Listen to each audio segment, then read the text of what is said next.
It's time for more toasty news. Bad news that nobody wants to hear about, but some good news too before the holidays. First thing we'll cover in the news is the follow-up of a very tragic story of Ruby Franke. She has pled guilty to child abuse charges after 2 of her children were hospitalized.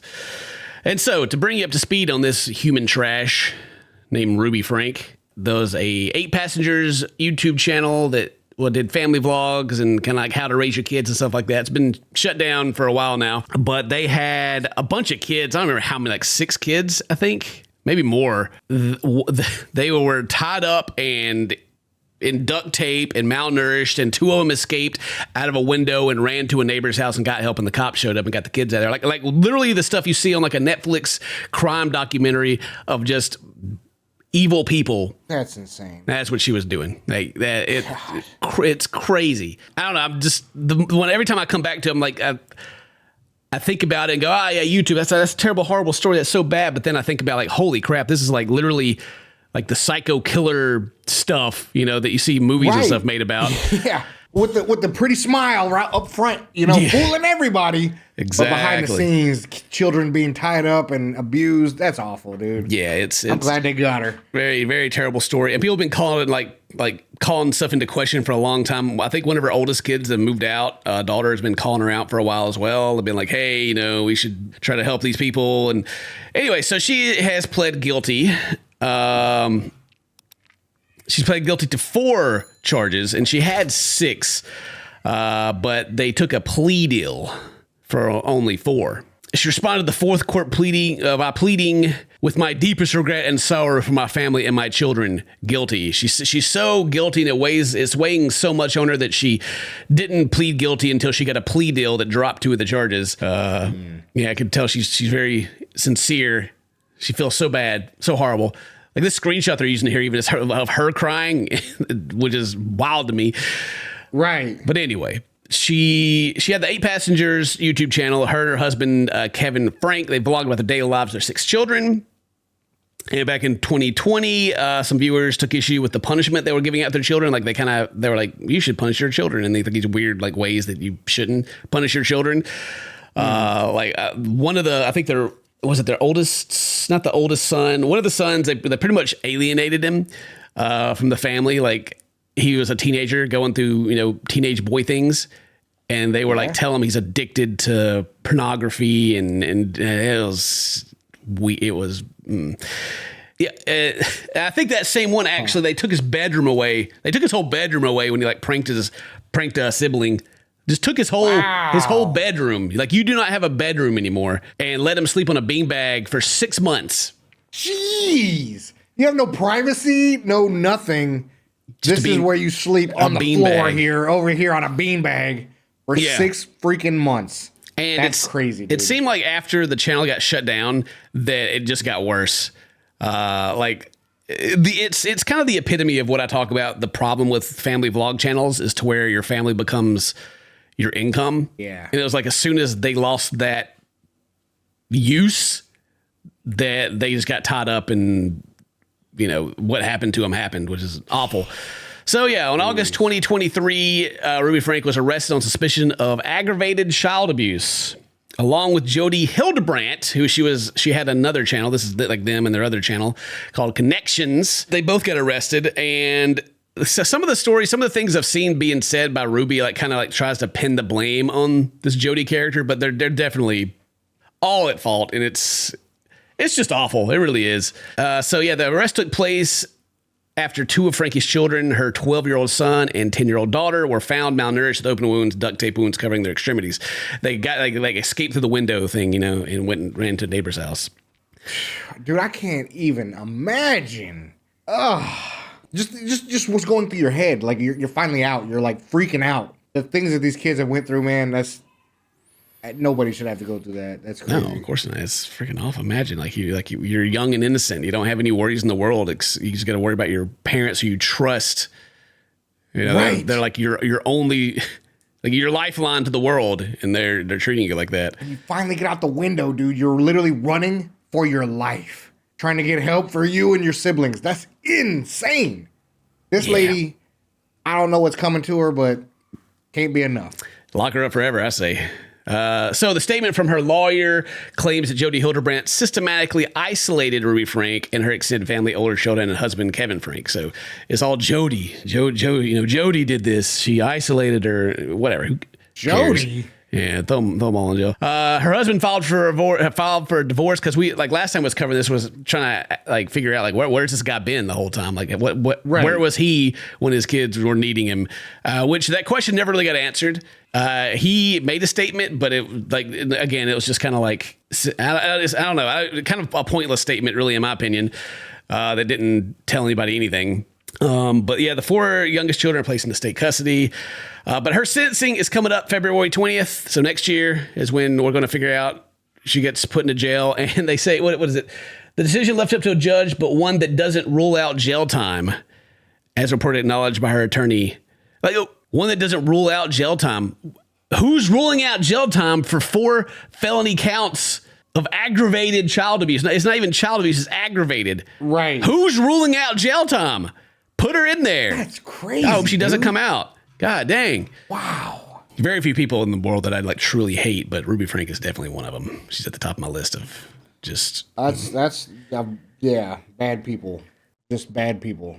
So that's the good news, that she's hopefully going to be put away for a long time. More bad news. I haven't really covered much of this because it's been a hot tamale, but the Completionist and his charity, Open Hand Foundation, they got called out by Mudahar and Carl Jobst about how he's been collecting money over the years, doing live streams and things like that, and then not donating the money.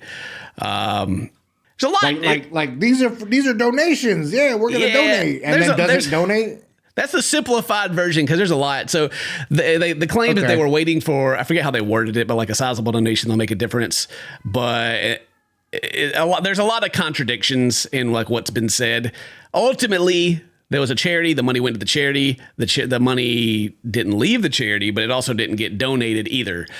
Until now. It has now been donated. The Completionist and his team, they donated the money after, of course, being called out, which sucks because I like Gerard. I've known Gerard. I met him several times. He's always been a good, genuine dude. And so for when this came out, I was just no way, oh my God. I even messaged Mudahar and I was like, yo, you guys need to be real sure you got this, dude, or this is not going to be good. But apparently they do. Wow. And so the money's been donated, and there's other unanswered questions about a golf tournament that is also involved with the charity and money involved in that and where that money's going. Yeah, it's a big one. It's very disappointing. It sucks. One fact that a lot of people are getting stuck on is that, during the streams, Gerard would say all the money, all the bits, all the donations, all the subs, everything's going to the charity. We're not keeping any of it. Everything's going to the charity. And then in his statement that he made a video about kind of addressing what happened after quite a while after the first videos came out, saying that some of the donations offset production costs and things like that. And it's pretty normal for that to happen, but people are mad that it happened after he said that they weren't touching any of it, Right. And then if the money's been sitting there for years, has the money actually been sitting in the account the entire time, or has it even been pulled out or, and invested in any way, and the money doubled and then they donated? That's where my mind went first. These are just assumptions. I have no idea. There's no proof of any of this as far as I'm aware. Right. I was gonna say, you give this money, a lot of money, and then invest it, and then that grows, and you keep that part and then donate the original part later, kind of thing. That's where I was if I was doing shady business, that's where my mind would go first. But I don't know. Maybe they legitimately were waiting. Either way, the money didn't get donated until it was called out, which sucks. Right. And that's where I was going to come in. Do you think there's a chance that maybe he was just mishandling? Maybe he didn't realize, hey, we hadn't donated it yet. I don't know. No, unfortunately not. No, no, it wasn't like it wasn't. Okay, that's right. What everyone's kind of hoping for. Like, whoops, just forgot to donate all this money. You know, no. I don't know. Yeah, okay, all right. But yeah, and then this is just one on. I just pulled up like a article that they revealed that the police just begged them not to expose him. Apparently, there's like a. Like they interviewed him in their first video. Like they actually went and like talked to him in the video. Yeah. And I guess apparently like an off script, not off script, but like a not, off the record part or something that nobody thought was being recorded. He begs them not to expose them. I don't know the context of that exactly. There's a quote down here. Like the last thing I want to do is ruin my legacy of my family, my mom and her memory. He wasn't attempting to bribe them. I'm not trying to be like, do you guys want money to help me hide this? This is not that at all. Ooh. Anyway, yeah, it's something, man. I don't know. So Mudahar is like an online detective these days. Well, I think it was more Carl doing the work, and Mudahar just kind of went helped him along with it. But yeah, they've been getting in and doing some interesting stuff. And this is kind of like one of those things to where like. It's necessary to call people out like this 100%, but I'm always like very timid to do this because it always gets nasty. Like you got to like have your ducks in order before you go, because there's also like legal action after this. Probably, I think there's even been threats from the completionist about like, defamation, or I don't know, whatever it is, which what I would expect. Right. Yeah. But yeah, I wish I had something good to say about this, honestly. Like I've watched the stuff and like went through it, and what I'm giving you is like the very bare bones story of it, but it's just like it's glad the money got donated. Yeah, there we go. It did get donated. Yeah. Just later. It's just disappointing this whole debacle happened to begin with. So it's still ongoing. We'll see where it goes. Like I said, the money got donated, but I don't think the situation's over by any stretch. Because there's the mud's going to keep flying, I think. My man Jake Paul got another knockout. Oh, yeah. Where's that at? You got Jake Paul, the spectacular KO. Oh, he's under fire for a staged knockout. I've heard that this is staged, and I don't believe it. You don't think it's staged? I don't think so. My man that he was fighting here, Andre August, he was literally timid before the fight. He was timid after getting hit in the fight. And literally the guy, he really only threw a couple big punches anyway. And I just don't see it. I don't see it. Jake Paul looked like his footwork was a little better this time. I've been told it's staged, but I just don't see it. I don't see it. This is supposed to be the knockout punch, but it looks like dude got smacked, Yeah. I took the uppercut right there, It's interesting thing. Like you watch like MMA fights, right? And you get hit in the chin just right and you're done. Like I've got hit before. I've been knocked out before. I got hit in like the back of the head though, so it's dangerous for me. But it's surprising how quickly your body shuts down if you get hit in the jaw just right. So, I don't know. Either way, I just want them to fight, real fighters. I said it. Yeah.